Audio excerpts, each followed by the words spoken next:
Então aconteceu que no segundo 1023º ano do governo do Jonas, o Membronita pensou,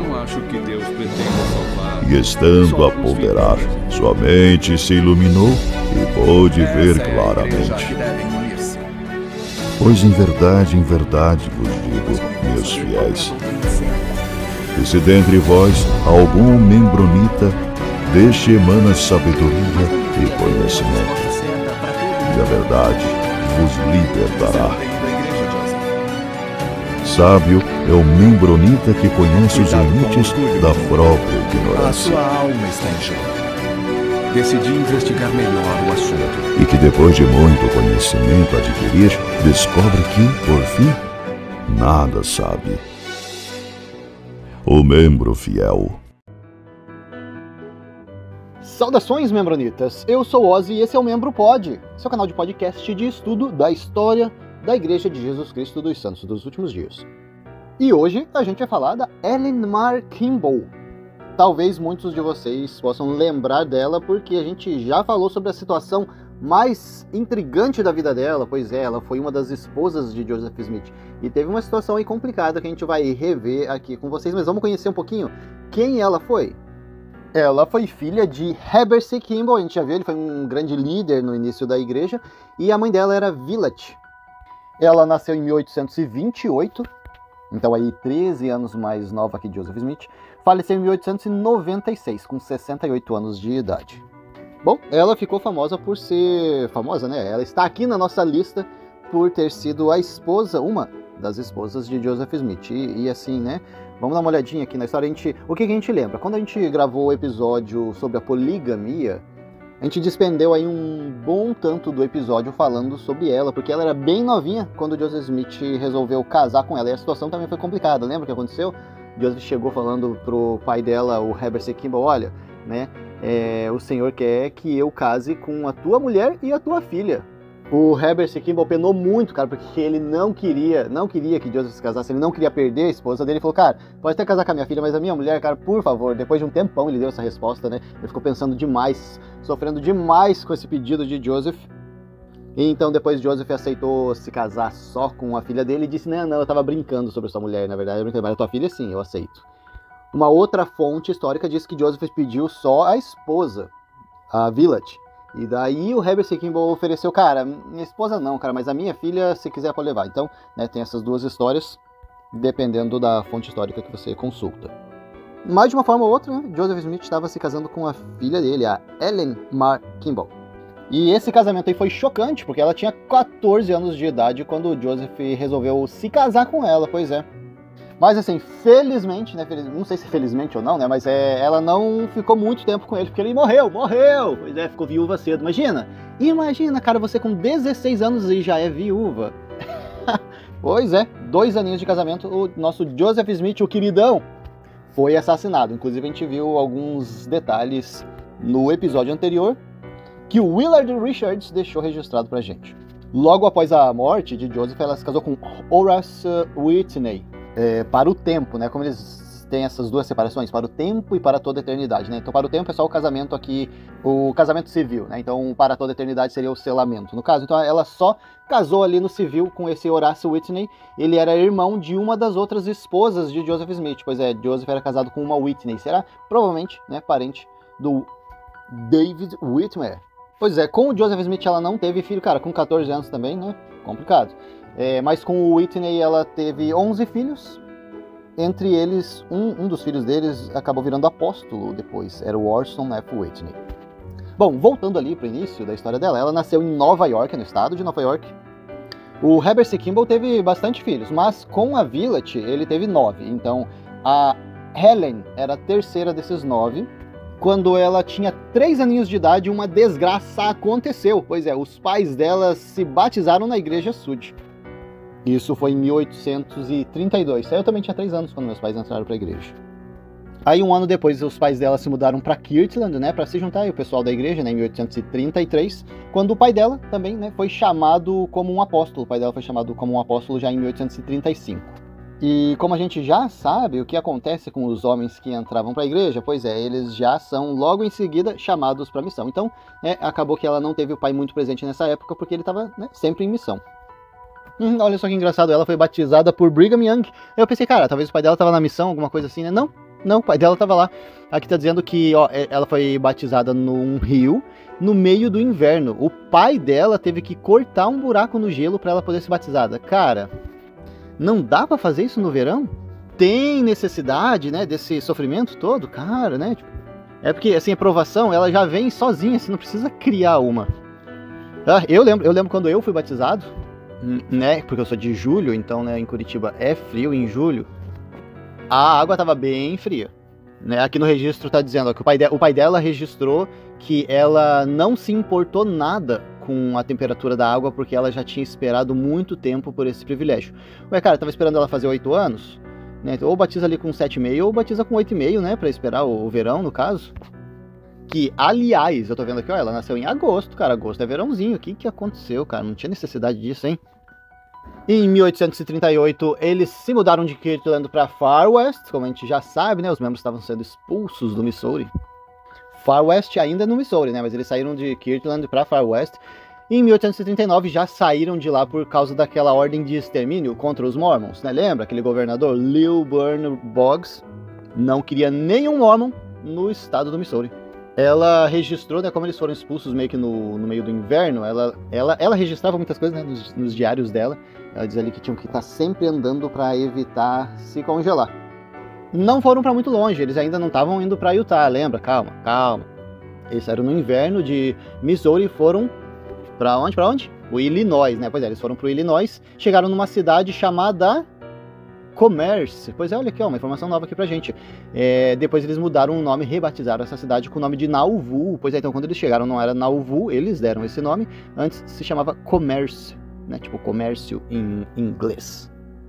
De acordo com os registros, né, os diários da Ellen, ela tá dizendo basicamente, que dá pra entender com o que ela fala, é que o pai dela, então o Heber C. Kimball, queria fazer uma linkagem, né, tipo uma conexão aí entre as famílias, né, entre a família dela, né, Kimball, e a família de Joseph Smith, né, quem não quer, né, ser conectado com a família do profeta, restaurador do evangelho. Então, quem coleta essas informações é o Todd Compton, um historiador que, né, é especialista aí da história da igreja. Pois é, então, o que conta na história é que em 1843, quando a Ellen tinha 14 anos de idade, o pai dela começou a explicar a doutrina do casamento plural para ela. E, né, perguntou se ela consentiria em ser selada com Joseph Smith. Vamos ver o que ela registrou? Meu pai foi o primeiro a me apresentar isso. O que teve um efeito semelhante a um choque repentino de um pequeno terremoto. Quando ele percebeu minha explosão de descontentamento, meu pai me apresentou uma outra esposa de Joseph Smith, a Sarah Ann. Joseph Smith era um cara bem generoso também, né? Ele deu 24 horas para ela responder esse pedido. A Ellen só consentiu com esse casamento quando Joseph Smith explicou que isso garantiria a salvação eterna dela junto com a família dela. A gente já viu essa história. Cara, você não sabe, é muito importante que veja nossos episódios sobre a poligamia. Porque, olha, não tá escrito tanto que esse Joseph Smith manipulava as meninas para conseguir casar com elas ou ter qualquer tipo de relacionamento com elas. Ele não perdia a oportunidade em usar Deus no meio, colocar um anjo no meio dessa história toda, né? Então, nossa Ellen foi selada Joseph Smith em maio de 1843, quando ela tinha 14 anos e Joseph tinha 37. Cara, exatamente a minha idade com a idade das minhas filhas. Mas olha que bonito, o casamento foi mantido em segredo e Ellen continuou a viver com os pais. Ué, Joseph, tava fazendo alguma coisa errada? A Ellen conversou com uma amiguinha dela chamada Catherine Lewis. E então essa Catherine registrou no diário uma conversa que ela teve com a Ellen. Ela disse que a Ellen falou assim: eu nunca teria sido selada, Joseph, se eu soubesse que era algo mais do que uma cerimônia. Eu era jovem e eles me enganaram, dizendo que a salvação de toda a nossa família dependia disso. Bom, no início da vida aí da Ellen, ela era super contra a poligamia. Ela era super contra a poligamia porque, inclusive, ela via o sofrimento da mãe dela né, por conta do casamento plural que o pai dela vivia. E vendo esse sofrimento, ela se sentia bem rebelada, bem abalada com essa história toda. Só que mais tarde, né, na vida da Ellen, ela acabou se tornando então uma defensora da poligamia e escreveu algumas publicações elogiando, né, falando bem da prática da poligamia. Informações que a gente está pegando aonde? Na Wikipedia, né? Quando ela estava defendendo a poligamia, ela falou assim, ela escreveu: era uma doutrina muito estranha e também perigosa para ser introduzida num momento como este, quando Joseph estava no meio dos maiores problemas que já havia enfrentado. Os moradores do Missouri e Illinois estavam prontos e determinados a destruí-lo. Eles poderiam apenas tirar-lhe a vida, e isso ele considerava uma coisa pequena, né? Joseph considerava isso pequeno, perder a vida, quando comparada com o castigo eterno que estava condenado a sofrer se não ensinasse e obedecesse esse princípio. Pois é, né, cara? Ele prefere morrer, né, tranquilo, do que não viver a poligamia, cara, porque, né, tipo, né, tem que obedecer, porque é o mandamento de Deus, cara. Quantos mandamentos que ele não cumpria, cara, mas esse de casar com um monte de mulher, novinha, menina, ele tinha que obedecer, né? Com certeza ele não quer o castigo eterno. Você aí, membro da igreja, que, né, que só tem uma esposa, o castigo eterno tá te aguardando. E ela continuou ainda dizendo, ó, nenhum incentivo terreno poderia ser apresentado às mulheres que entravam nessa ordem. Seria um sacrifício de vida em prol de uma glória e exaltação eterna. Pois é, olha só, né? Não tinha nenhum incentivo para as mulheres entrarem no casamento. Realmente, era uma coisa difícil, né, nesse casamento plural. Ter compartilhar o marido com um monte de esposas. Não é legal, mas o que ela disse? Isso é um sacrifício de vida. Você vai sacrificar a tua vida inteira em benefício do quê? Depois que você morrer, você vai ter a sua exaltação eterna por conta disso. O que é, né, uma vida de sofrimento comparado com uma eternidade de exaltação? Né? Acabou que essa ideia aí acabou entrando na cabecinha da Ellen e mudando a visão que ela tinha sobre a poligamia. Enquanto ela estava casada com Joseph, ela era amiga de uma outra esposa de Joseph, né? A Sarah Ann Whitney. E ela até menciona que elas eram tão amigas, tão juntas, que ela diz, nós éramos duas metades de uma alma. Tanto que, né, por isso que logo após o falecimento de Joseph, a Ellen quis casar com o Horace, que era o irmão dessa melhor amiga dela aí. Esse segundo casamento não foi tão mal aí, a diferença de idade, né? Joseph tinha 37, ela 14, agora ela tinha 16 e o Horace tinha 22. Ah, minto, eles nem casaram, eles começaram a namorar, foi quando ela tinha 18, então, né, em 1846, que ela oficialmente se casou com o Horace. E isso foi logo antes deles serem expulsos de Nauvoo, né? Em 1846, estavam sendo expulsos dali, iam começar a planejar a viagem para Utah. E eles se casaram aí em 1846 porque o templo de Nauvoo tinha ficado pronto. Então ela se casou para o tempo com o Horace e para toda a eternidade com o Joseph, né? Então ela teve que esperar aí o templo ficar pronto. E quem foi o procurador foi o próprio Horace, como procurador de Joseph Smith, para ela ser selada para toda a eternidade com o Joseph. Bom, eles tiveram alguns filhos, né? Eles se mudaram então lá para Utah.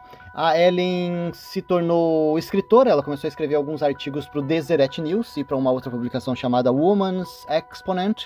Mas o principal assunto que ela escreveu aí nessa época da vida dela era em defesa do casamento plural. Então ela escreveu muitos panfletos em defesa do porquê nós praticamos o casamento plural, né? Ou os casamentos plurais de Joseph Smith, defendendo essa prática. Ah, olha aqui, ó, eu estou fazendo uma leitura antes de gravar. No finalzinho dessa publicação na Wikipedia, que está falando sobre as controvérsias sobre o casamento da Ellen com Joseph Smith. Basicamente o que eles estão explicando é que teve um bafafá aí porque ela era nova, né? 14 anos de idade, casando com Joseph Smith. Aí está falando aqui que um tal de John Krakauer escreveu num livro em 2003, né? Recente até, um livro chamado Under the Banner of Heaven, criticando esse casamento, né? Criticando que Joseph Smith gostava de pegar menina nova para casar, e que se defendia em cima de que Deus, né, estava prometendo ou Deus estava ameaçando alguma coisa, né? Mas na Wikipédia eles estão usando aqui bastante para se defender dessa acusação aí do Krakauer, dizendo aqui não, porque um outro historiador mormon chamado Craig Foster e também tem o J. Spencer Fluhman, os dois concordam que essa idade era ok para a época da América colonial, né, naquela época, que não tinha nada demais se casar. Então aqui, cara, eu estou vendo o perfil de quem alimentou essas informações na Wikipedia. Tá vendo? Ó, isso aqui é uma análise importante, cara. Isso aqui, ó, já é passando para vocês uma ideia de como fazer uma análise de estudo quando você pega um material teoricamente neutro na internet. Porque tem que ter em mente que o material nunca vai ser neutro. Por exemplo, se a igreja hoje me contratasse para elaborar um artigo para ser publicado na Liahona sobre Joseph Smith, provavelmente o meu viés de hoje, né, a minha ideia de Joseph Smith ia estar incluso nisso. Eu não ia estar falando bem, não. Por mais neutro que eu tente parecer. Eu já tinha percebido na estrutura do texto, quando falou ali que a Ellen, quando ela casou com o Joseph, né, ela até não gostava muito da poligamia. Né, é tipo um parágrafo bem curto para falar o quanto ela não gostou. E depois um parágrafo enorme, ou vários parágrafos para falar mais no final da vida dela, né? Como se ela tivesse amadurecido. Ela defendia super essa ideia. Mas, cara, cadê, que a gente já sabe, a gente viu lá no episódio anterior sobre poligamia, cadê todo aquele sofrimento que ela passou lamentando esse casamento plural? Tem muita coisa registrada, a gente já leu, é bem triste de ver as coisas que ela escreveu no diário dela sobre ela tá sendo obrigada a casar com Joseph Smith, ou ter sido manipulada. Isso não foi relatado aqui. Então aí quando a gente vê aqui, olha, que no final eles estão falando, e sobre essa controvérsia aí dela ter se casado com 14 anos, né, o cara diz isso, mas tem outros 2 caras aqui que falam que isso era normal pra época e tal. A gente já falou também num episódio, a gente tem vários episódios sobre poligamia, né? E em um dos episódios a gente levantou alguns estudos feitos usando os dados do censo da época, de que não, casar com meninas de 14 anos não era uma coisa normal assim, não. Tanto que, por que Joseph casou com ela e ela continuou morando com os pais? E outra, a gente tem registros de época, sim, do pessoal pasmo, com o envolvimento dos caras mais velhos com meninas assim dessa idade. Então, não vamos tentar colocar isso como se fosse uma coisa normal. É normal para a América colonial um casamento com uma menina de 14 anos. Vamos dar uma olhadinha o que a Ellen registrou sobre esse envolvimento dela com Joseph. Só que ela registrou mais pra frente, tá? Em 1882, bem lá pra frente, ela registrou como ela sentiu, o que ela lembrava daquela época. Ela falou assim: com todas as falsas tradições nas quais nascemos, e em consequência da maré degenerada pela qual a família humana tem sido levada pelas gerações passadas, não é de admirar que as pessoas se rebelem contra a doutrina da pluralidade de esposas. Olha só o ponto que ela está levantando. Ela está dizendo que é uma degeneração, né? Tipo, uma coisa ruim, uma tradição ruim que a gente tem levado de geração em geração com o casamento com uma só mulher. Porque o certo é casar com um monte de mulher. Então, assim, obviamente, ela falou assim, eu entendo que o pessoal fique rebelde, que se rebele contra essa doutrina da poligamia. Eu sei, é porque a gente foi criado aí nessa tradição horrível de se casar com uma só mulher. Ela continua, vamos ver, olha, lembro-me de como me senti. Os vários pensamentos, medos, tentações que passaram pela minha mente quando meu pai me apresentou essa ideia pela primeira vez. Sem qualquer preliminar, me perguntou se eu acreditaria nele. E me disse que era certo homens casados tomarem outras esposas. Basta dizer que meu primeiro impulso foi de raiva, pois pensei que ele só tinha dito aquilo para testar a minha virtude. Tive uma sensação de ofensa pessoal e desagrado por mencionar tal coisa para mim, e achei totalmente indigno do meu pai. E tão rápido quanto ele falou, eu respondi curta e enfaticamente: não, eu não faria isso. Sempre fui ensinada a acreditar que se tratava de um crime hediondo, impróprio e antinatural, e fiquei indignada com isso. Essa foi a primeira vez que manifestei abertamente raiva, mas fiquei um tanto surpresa com o seu semblante, porque ele parecia mais satisfeito com a minha reação do que o contrário. Então ele começou a me explicar e falou seriamente, e raciocinou e explicou o princípio, e por que ele deveria ser estabelecido novamente na Terra. Mas não me disse, então, que alguém já o havia praticado, mas deixou-me refletir sobre isso por um tempo. Eu era a sua filha única e sabia que ele não me rejeitaria. Sabia, isso era uma prova convincente que eu tinha de que isso estava certo. Eu sabia que meu pai me amava demais para me ensinar qualquer coisa que não fosse pura, virtuosa. Ninguém mais poderia ter me influenciado naquela época e me levado a aceitar essa doutrina tão repugnante e tão contrária às minhas ideias que não fosse o meu próprio pai. No dia seguinte, o profeta visitou nossa casa e sentei-me com meu pai e minha mãe e ouviu ensinar o princípio e explicá-lo mais detalhadamente. E acreditei, mas não tinha provas, apenas o testemunho dele e do meu pai. Achei isso suficiente e não considerei necessário procurar mais nada. Meu pai ensinou o princípio do casamento celestial. E ele tinha um grande desejo de estar conectado com o profeta Joseph Smith. E ofereceu-me a ele. Isso eu ouvi da boca do próprio profeta. Ah, tá aí, a gente tem as diferentes fontes, né? Então a Ellen disse que ela ouviu do próprio Joseph Smith que o pai dela tinha oferecido ela a ele, né? Combinando com aquela história de que, né, não vou te dar minha esposa, mas te dou minha filha. Mas, né, numa outra fonte, Joseph pediu a esposa e a filha. O Herbert C. Kimball não conseguiu entregar a esposa, mas falou, minha filha, né, pode levar.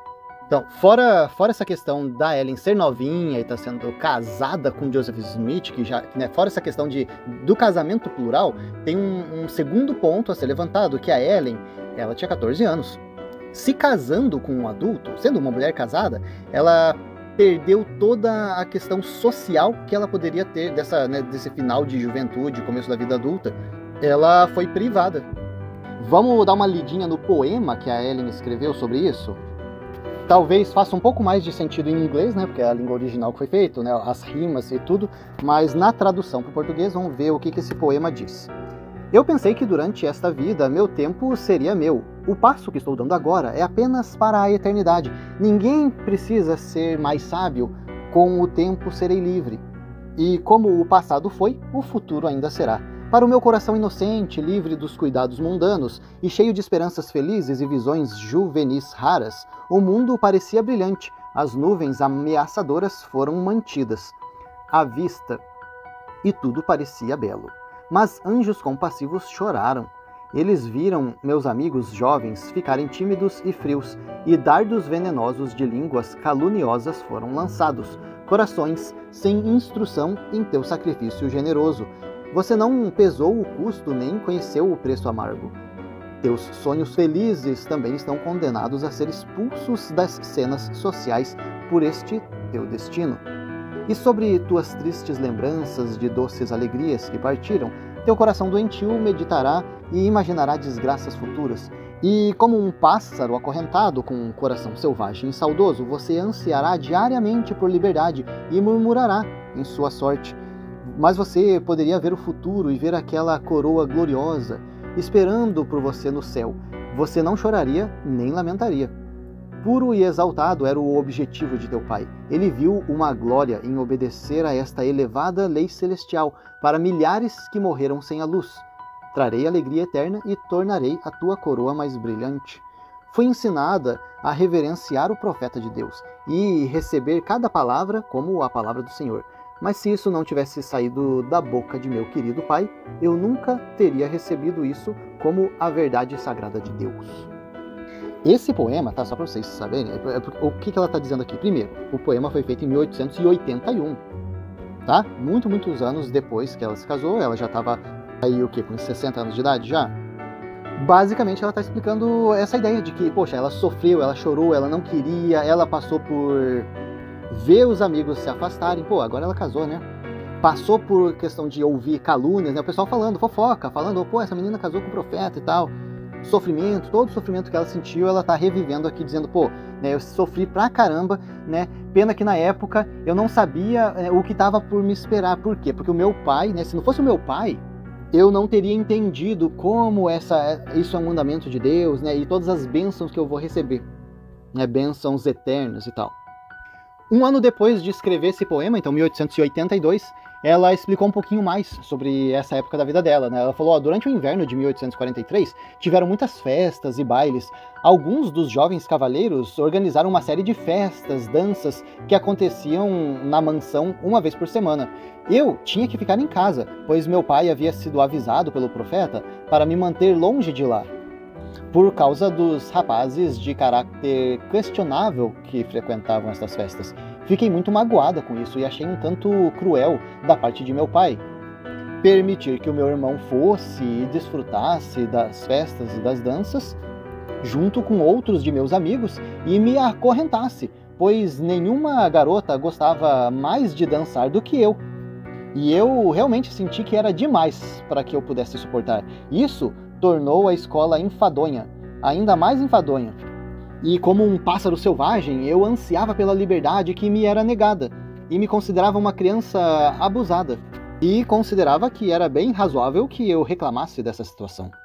Bom, lembra que a gente citou a Catherine Lewis, que era amiguinha da Ellen na época? Pois é, mais pra frente no futuro ela acabou se afastando da igreja, então quando ela citou essa situação da Ellen, A Catherine relatou aquilo que a gente já falou, né, que quando ela tava conversando com a Ellen, ela falou, pô, né, se eu soubesse que isso ia ser mais do que uma cerimônia, eu não teria me casado com o Joseph. Pois é, o significado aí de o que seria mais do que uma cerimônia, né? A gente pode entender como se isso fosse com uma conotação sexual, né? Eu achava que ia ser só um casamento, era só uma cerimônia, mas pá, quando eu cheguei lá, era uma coisa a mais. Um outro ponto importante é a promessa de Joseph para convencer ela a casar com ele, né? Como em 1881 a Ellen Mar Kimball escreveu uma autobiografia. Ela escreveu isso para os filhos dela, né? Então ela estava explicando assim: ouvi Joseph Smith ensinar e explicar o princípio do casamento celestial. Depois disso ele me disse: se você der este passo, isso garantirá sua salvação e exaltação eterna, bem como da sua família, de seu pai e de todos os seus parentes. Essa promessa foi tão grande que me entreguei voluntariamente para adquirir uma recompensa tão gloriosa. Apesar de ela estar tentando aqui falar bem, cara, dentro do que a gente aprende hoje na igreja, uma pessoa pode prometer isso? Cadê as regras de fé? Dizendo aí que cada um paga pelos seus próprios pecados, cada um é responsável pela sua própria salvação. Então, basicamente, se ela se casasse com Joseph, olha, ela confirmou isso. Ela, membro da igreja defensora de Joseph e do casamento plural, acabou falando isso, querendo defender, mas coloca outra situação na mesa. Como que ela, escolhendo casar com Joseph Smith quando ela tinha 14 anos de idade, vai garantir a salvação dela, vai garantir a salvação dos pais dela, vai garantir a salvação dos parentes, que não tem nada a ver com a história? Então não importa o que eu fizer, né, se eu sou parente dela, eu vou ser salvo. Por quê? Porque ela com 14 anos de idade resolveu casar com Joseph. É assim que Deus promete as coisas? Totalmente em desacordo com os ensinamentos atuais da igreja. Então, cara, se isso não está gritantemente evidenciado como uma manipulação, o que seria isso? Se a gente pega um caso isolado aqui e ali, a gente pode até, né, como membro da igreja, pode tentar encontrar uma explicação plausível para essa situação. Mas, quando a gente estuda, né, toda a história da igreja, todo o comportamento de Joseph Smith, não sobra muita coisa para se agarrar para defender Joseph. Bom, essa é Ellen Mar Kimball. A gente vai ficando com esse episódio por aqui e até a próxima.